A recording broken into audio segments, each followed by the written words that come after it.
Hello, welcome. Happy Tuesday, everybody. Uh, my gosh, it feels like already Friday for me. I don't know about everybody else. Welcome, welcome. If you're joining, send me a note in the comments so I can see that you're here and I can put you in the hot seat. No, just kidding. Welcome. So I don't want to take too much time today. I told you I'm going to be preparing really quick power packed Tuesday advisories for you guys. And today I want to talk with you about the three major pitfalls to building a winning team. Last week we talked about the top 5 questions or strategies to ask when hiring an employee for your company. And so a lot of positive feedback about things that probably a lot of us didn't think about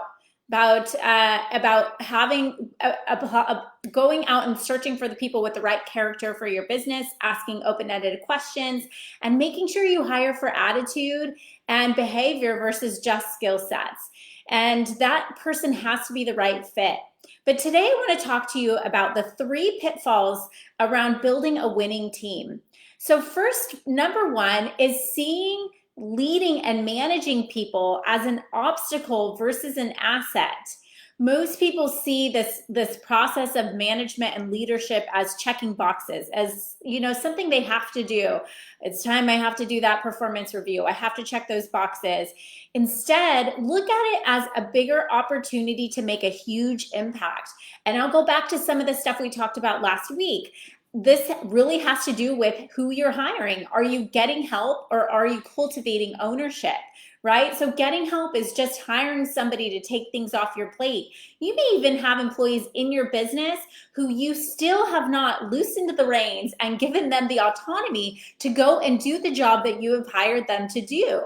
So are you getting help, right? Tactical hiring for things that you need, or are you hiring an employee to cultivate ownership?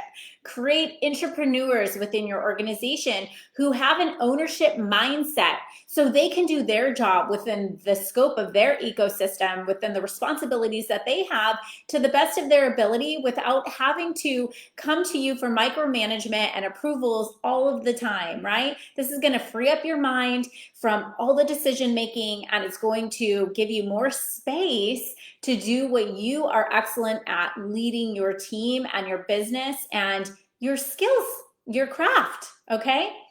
So number 1, seeing leading and managing people as an obstacle.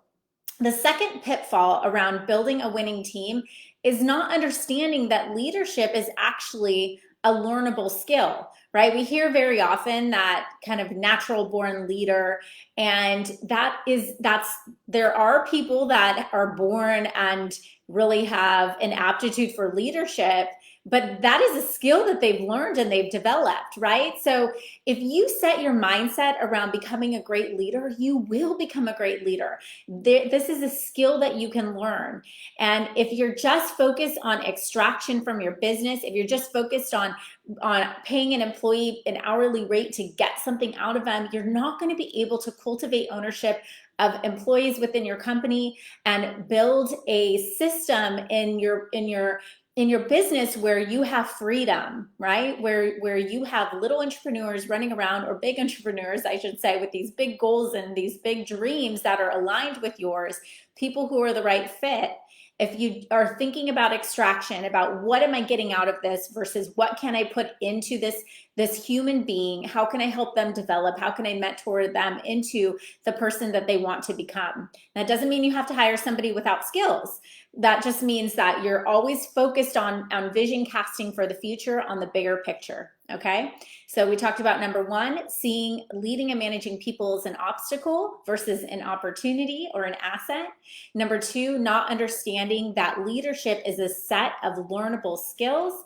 And finally, number 3, waiting too long, okay? We wait way too long to invest in the right people and develop them as leaders in the company. Usually by the time someone's calling me, Kaeli, I need help, I need to find somebody, they should have started the hiring process 3 or 6 months ago, right? So it takes time to find the right people.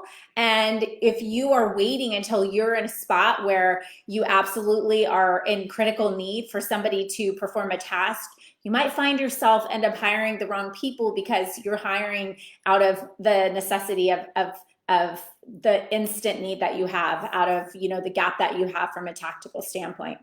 So those are the top 3 pitfalls around building a winning team.